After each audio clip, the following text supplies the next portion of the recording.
Oh, this is going to be a good one. If you've been following me for a while, then you'll know I'm pretty familiar with BMWs. My last car was an F80 M3. Before that, I had an M4.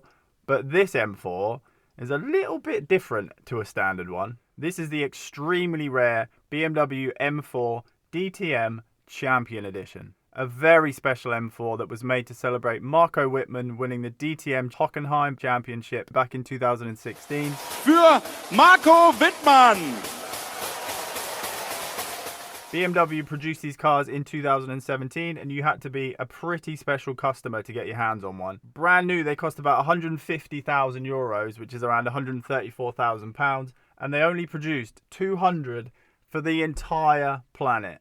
It's hard to get numbers on how many there is in the UK, but it seems to be somewhere between 15 and 30. But what I do know is that I've never seen one on the road. And even though this car is around 6 years old, it's pretty much brand new as it's only got 700 miles on the clock. It is pristine in here and it still has that new car smell.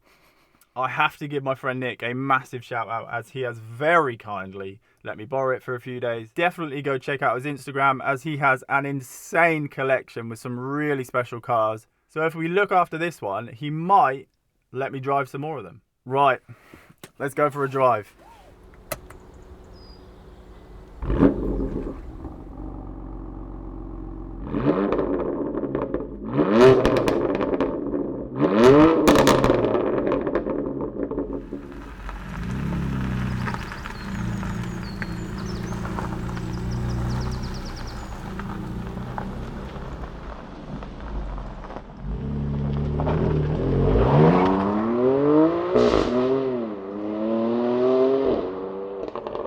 Here we are then. Man, it feels so good to be back in an M4. I just feel so at home in these cars.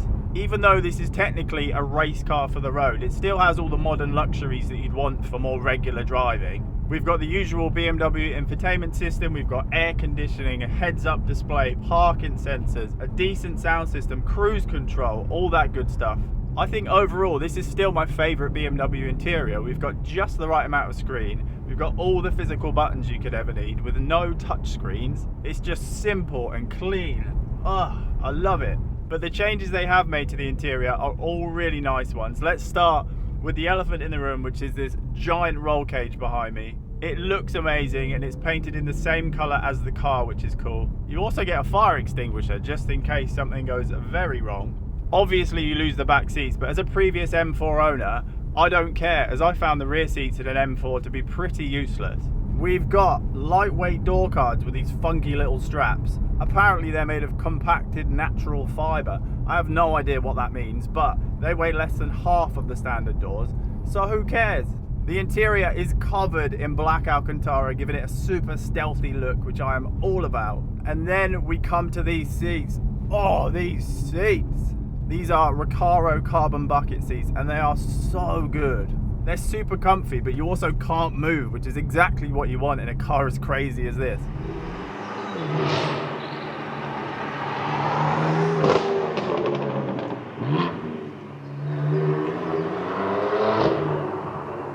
BMW also include proper racing harnesses, so if you are planning to track this car, you can strap yourself in. Then we have the BMW M Performance Alcantara steering wheel with more carbon fibre. Then at the top of the steering wheel, we've got a little screen that shows you things like your temperatures, MPG, which you don't want to look at. It's got a G meter, it's got a lap timer, and the best bit, we have shift lights.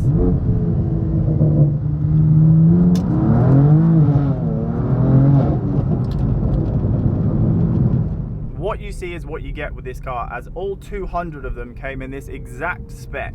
Alpine white with these M-coloured details that go all the way down the side and across the top of the car. I've never been a white car kind of guy, but I think this looks pretty nice, especially compared to the M4 GTS with all the orange bits that are... The DTM is covered in carbon fibre. We have a carbon fibre front lip with the little side bits, carbon fibre front canards which make the car look way more aggressive, a carbon fibre bonnet which is so light you can literally pick it up with your little finger, carbon fibre side skirts, but they're not like full-on side skirts, they're more of a carbon fibre stickery kind of thing, but they still look good. Wing mirrors in carbon fibre. The classic carbon fibre roof, which is just essential on a proper M car. a carbon fiber rear diffuser, and to finish it all off, we have this beautiful carbon fiber spoiler. And I just want to take a second to appreciate how good this car looks from the rear. That spoiler with these OLED taillights, oh my god, I think these are the best looking taillights I've ever seen on a car.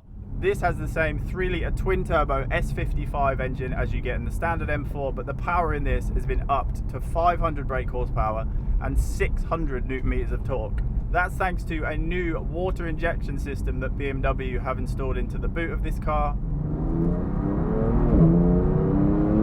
Oh. And you can really feel the difference in power compared to a standard M4. We have a limited top speed of 190 miles an hour, and the 0 to 60 is down to 3.8 seconds, but these cars are notorious for being rubbish off the line. The torque curve in these cars is like this, so it just doesn't grip. It'll spin up the rear wheels straight away and you won't be going anywhere fast, but in every other situation, this thing is rapid. The DTM comes with Michelin Pilot Sport Cup 2s, which are technically a track tyre, so they're super grippy. These tyres should come with a warning though, because when they're cold, they are dangerous. So you have to be patient with them. Make sure you give them a chance to warm up before you really start pushing the car. The Cup 2s are wrapped around these 666M design wheels that are finished in matte orbit grey, and they look really nice against the white. 19-inch on the front and 20-inch on the rears. Then behind those wheels we have the golden calipers, which means this car is running carbon ceramic brakes. These are the biggest brakes I've ever seen on a car, and the braking power is ridiculous. We get a full titanium exhaust system on the DTM, and it is loud. Not only is it a lot lighter than the standard exhaust system, but it also completely changes the way this engine sounds. It's way more raspy and raw sounding. When you stick it in sport mode, you get endless crackles on the downshift.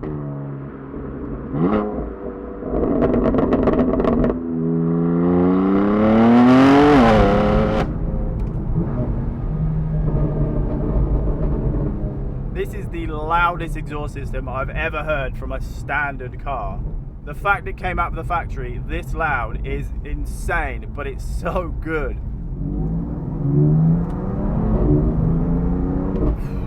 This thing drives like a full-blown race car.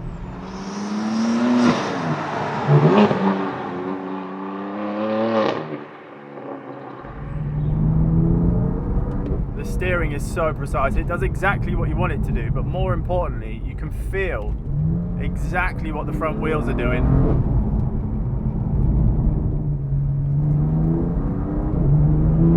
We've got the usual dual clutch transmission, and the shifts are instant. The suspension is firm. Obviously the suspension is firm. This isn't a softy wafty car. It's got fully adjustable 3-way coilover suspension, and you can feel every single little bump in the road through the steering wheel, through your bum, and you can hear every stone hitting the underside of the car.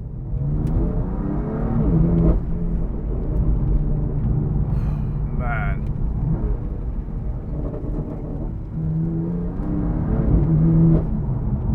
It is so obvious how well this car is set up. Everything just feels like it's working together perfectly. Oh, what a car. What a car.